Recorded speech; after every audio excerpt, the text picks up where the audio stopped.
Assalomu alaykum ahli YouTube aka-ukalar, ag'ayin jamoalar.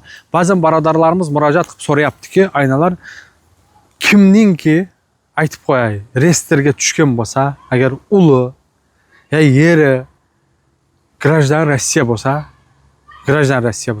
reyestrdan achish uchun shu o'zining balasi bo'lsa, baribir zaявление yozadi, reyestrdan açıladi aynalar. MVD'ga boradi, sразу zaявление yozadi, açadi.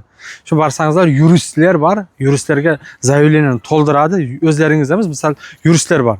1000 so'm 1,5 ming so'm ya 1000 so'm beresizler, yuristler zaявлениені toldurup qog'ozga beradi. Sizlar borib topshirasizlar.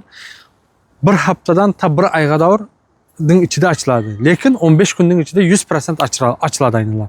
Nima deyman, canlarınız sağ bo'lsin, salomat bo'lsin, o'zlaringizda asrangizlar aynalar.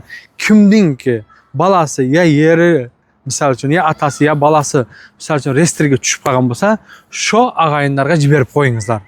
O'zlaringiz asrangizlar. Bitta like bosish esdan chiqmasin. Bizde hijomasini boshladik. Qanday bo'lyapti aka? Zo'rmi?